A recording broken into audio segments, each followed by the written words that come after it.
Hello. आज हम औरंगज़ेब के बारे में पढ़ेंगे। औरंगज़ेब आलमगीर भारत का अंतिम महान मुगल सम्राट था जी। और इसके शासनकाल में कई तरह की घटनाएं घटी थी। तो चलिए जानते हैं औरंगज़ेब का इतिहास। औरंगज़ेब जो थे, इनका जन्म हुआ था 3 नवंबर 1618 को दाहोद गुजरात में। और दाहोद को कई जगह पर दोद भी लिखा गया है। तो 3 नवंबर 1618 को दाहोद गुजरात में इनका जन्म होता है। ये शाहजहां और मुमताज़ महल की छठी संतान थे और तीसरा बेटा था। ये तीसरा बेटा था शाहजहां का। 18 मई 1637 को फारस के राजघराने में दिलरास बानो बेगम के साथ जो है औरंगज़ेब का निकाह हो जाता है। शादी किससे होती है? इसकी शादी होती है दिलरास बानो बेगम के साथ। तो आपने ये याद रखना कि इसकी 3 शादियां हुई थी औरंगज़ेब की, पर आपने दिलरास बानो बेगम का नाम याद रखना है। तो कब हुई थी? 18 मई 1637 को दिलरास बानो बेगम के साथ इनका निकाह हो जाता है। औरंगज़ेब द्वारा नष्ट किए गए मंदिर। औरंगज़ेब हिंदुओं का कट्टर विरोधी था और एक कट्टर मुसलमान था जी। तो औरंगज़ेब ने अपने जो अधिकारी थे उनको हिंदू मंदिरों को नष्ट करने का आदेश 1665 ईस्वी में दे दिया था। तो इसके शासनकाल में जो तुड़वाए गए हिंदू मंदिर हैं उनके बारे में जान लेते हैं। एक था पाटन का सोमनाथ मंदिर, फिर बनारस का विश्वनाथ मंदिर था, वीर सिंह देव द्वारा जहांगीर कला में मथुरा में निर्मित किया गया केशव देव राय मंदिर। ये सभी इसने अपने समय में नष्ट करवा दिए थे। तो औरंगज़ेब के युद्ध के बारे में जान लेते हैं। कौन कौन से इसने युद्ध किए थे? औरंगज़ेब द्वारा किए गए युद्धों के बारे में जानते हैं। 15 अप्रैल 1658 ईस्वी में दारा एवं औरंगज़ेब के बीच धर्मट का युद्ध हुआ था। इस युद्ध में दारा की पराजय हुई थी। और दारा कौन था? औरंगज़ेब का भाई था। ये भी शाहजहां का ही पुत्र था। तो दारा के साथ गद्दी के लिए ही इनका जो आपस में झगड़ा चलता था, युद्ध चलता था। तो दारा के साथ 15 अप्रैल 1658 में औरंगज़ेब धर्मट के स्थान पर युद्ध करता है। इस युद्ध में दारा हार जाती है और औरंगज़ेब जीत जाता है। उसके बाद फिर समूहगढ़ का युद्ध होता है। ये भी दारा के साथ होता है। 29 मई 1658 को होता है। ये भी दारा और औरंगज़ेब के बीच में ही होता है। इस युद्ध में भी दारा हार जाता है और औरंगज़ेब जीत जाता है। तो फिर औरंगज़ेब जो था गद्दी के लिए इतना पागल था कि वो अपने जो पिता है उसको तक नहीं उसने बख्शा था। फिर वो 8 जून 1658 को औरंगज़ेब ने अपने पिता शाहजहां को बंदी बना लिया और कारावास में डाल देता है, जहाँ पर उसकी 8 साल तक लगभग वो रहता है और वहाँ पर ही उसकी मृत्यु भी हो जाती है। तो औरंगज़ेब को इसीलिए एक क्रूर शासक की संज्ञा भी दी गई है। तो अपने पिता को भी इसने नहीं बख्शा था। इसके लिए 8 जून 1658 को औरंगज़ेब शाहजहां को बंदी बना लेता है। औरंगज़ेब का राज्याभिषेक। फिर औरंगज़ेब क्या करता है? आगरा पर कब्जा कर जल्दबाजी में ही अपना जो है राज्याभिषेक कर लेता है, क्योंकि पिता भी उसका अभी जीवित था और अपने जो अपने जो भाई थे उसके गद्दी के लिए उसके साथ झगड़ा कर रहे थे। इसके लिए उसने जल्दबाजी में क्या किया? आगरा में गया और अपना राज्याभिषेक करवा लिया। तो जो राज्याभिषेक करवाता है वो गद्दी पर किस नाम से बैठता है? ये भी बहुत लंबा नाम है, आप देख लेना, याद रख लेना थोड़ा सा। अब्दुल मुजफ्फरदीन मोहम्मद औरंगज़ेब बहादुर आलमगीर बादशाह गाजी की उपाधि धारण करता है। गद्दी से बैठने से पहले वो जो राज्याभिषेक करवाता है, अब्दुल मुजफ्फर दीन मोहम्मद औरंगज़ेब बहादुर आलमगीर बादशाह गाजी की उपाधि से वो 31 जुलाई 1658 को गद्दी पर बैठ जाता है आगरा में और राज्याभिषेक अपना करवा लेता है। तो राज्याभिषेक करवाता है वो 31 जुलाई 1658 को। फिर क्या होता है? देवराय के युद्ध में सफल होने के बाद फिर क्या होता है? देवराय का युद्ध होता है। देवराय का युद्ध होता है 15 मई 1659 को। औरंगज़ेब ने दिल्ली में प्रवेश किया और शाहजहां के शानदार महल में 5 जून 1659 को दूसरी बार राज्याभिषेक करवाया। देवराय का युद्ध है जिसमें वो सफल हो जाता है। तो फिर इसके बाद वो अपना राज्याभिषेक दिल्ली में अपने जो शाहजहां द्वारा शानदार महल बनाया गया था उसमें वो 5 जून 1659 को दूसरी बार अपना राज्याभिषेक करवाता है। औरंगजेब के बारे में अन्य तथ्य जान लेते हैं और विशेषताएं हैं औरंगजेब की बहुत ज़्यादा जो जानते हैं। औरंगजेब जो था उसका गुरु था मीर मोहम्मद हकीम। मीर मोहम्मद हकीम औरंगजेब के गुरु थे। औरंगजेब जो थे सुन्नी धर्म को मानता था, ये सुन्नी धर्म को मानता है, एक कट्टर मुसलमान था औरंगजेब। उसे जिंदा पीर कहा जाता था। तो जय सिंह और शिवाजी के बीच पुरंदर की संधि जो होती है वो होती है 22 जून 1665 ईस्वी को संपन्न हो जाती है। तो 22 जून 1665 को जय सिंह और शिवाजी के बीच जो पुरंदर की संधि हो जाती है। उसके बाद जो शिवाजी होते हैं वो 1600 मई 1666 में आगरा के किले के दीवान आम में औरंगजेब के समक्ष उपस्थित होते हैं, जहाँ पर शिवाजी को औरंगजेब क्या करता है, कैद करवा के जयपुर भवन में उसको रखवा देता है, कैद करवा लेता है शिवाजी को और जयपुर भवन में भेज देता है। इस्लाम स्वीकार ना करने के कारण जो औरंगजेब था सभी को इस्लाम स्वीकार, हिंदुओं को जबरन वो इस्लाम स्वीकार करने के लिए कहता था। इसीलिए तो उसने कई जो औरंगजेब में जो सेना थी सबसे ज़्यादा जो मुगल बादशाह थे, सबसे ज़्यादा जो हिंदू सेना थी वो औरंगजेब के शासनकाल में ही थी, क्योंकि वो जबरन उनको हिंदुओं को पकड़ के मुसलमान धर्म स्वीकार करने और अपना सेना में भर्ती करता था। तो इस्लाम स्वीकार ना करने के कारण ही जो सिखों का जो नौवां गुरु था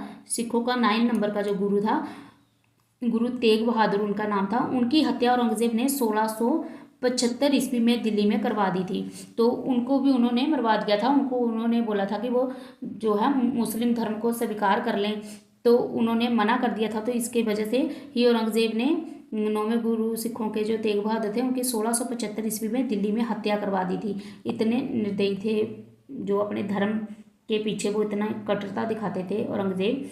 इसी के लिए तो इसका शासन था, इसका मुगल शासन का जो अंतिम समय आ चुका था, नष्ट हो रहा था मुगल शासन। औरंगजेब ने 1689 ईस्वी में जजिया कर को पूर्ण लागू कर दिया था। तो जजिया कर क्या था? जजिया कर को जो सबसे पहले जो जजिया कर था, जजिया कर को इसने क्या किया था, पूर्ण लागू कर दिया था। दोबारा से पूर्ण नहीं होगा, पुनः होगा, दोबारा से लागू कर दिया था। जो सबसे पहला जजिया कर था जो मीर कासिम ने 712 ईस्वी में जे जजिया कर जो था जे आरंभ किया था वसूली करना जजिया कर की। उसके बाद जो अकबर था उसने 1564 ईस्वी में, अकबर ने 1564 ईस्वी में इसे समाप्त कर दिया था। तो अब क्या किया था, जो औरंगजेब का समय आया था और औरंगजेब ने क्या किया था, इसको दोबारा से चालू करवा दिया।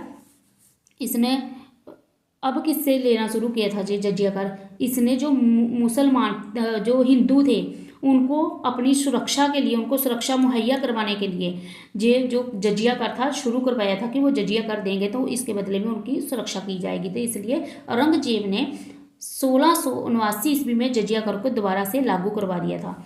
तो इससे पहले अकबर ने इसको समाप्त करवाया था कब? 1564 ईस्वी में। तो शुरू कब हुआ था? सबसे पहले 712 में जो मीर कासिम ने शुरू करवाया था। जी आपने याद रखने हैं सभी क्वेश्चन। नेक्स्ट है औरंगजेब के समय हुए जाट विद्रोह। जो औरंगजेब है उसके समय में जाट विद्रोह हुए थे, उनके बारे में हम जान लेते हैं। औरंगजेब के समय में जो जाट विद्रोह का नेतृत्व गोकुल एवं राजा राम ने किया था। 1670 ईस्वी में तिलपत की लड़ाई में जाट पराजित हो गए। तो 1670 में तिलपत की लड़ाई होती है, जी आपने याद रखना कब हुई थी तिलपत की लड़ाई, जो होती है 1670 ईस्वी में। तो गोकुल को मौत के घाट उतार दिया गया इसमें।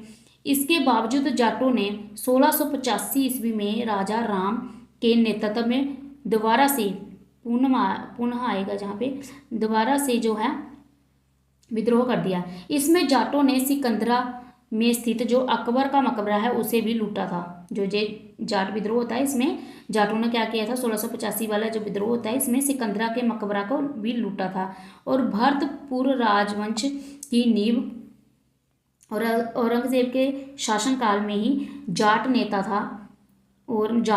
और राजा राम के जो भतीजा थे चूरामन इन दोनों ने मिलकर औरंगजेब के शासनकाल में ही डाली थी।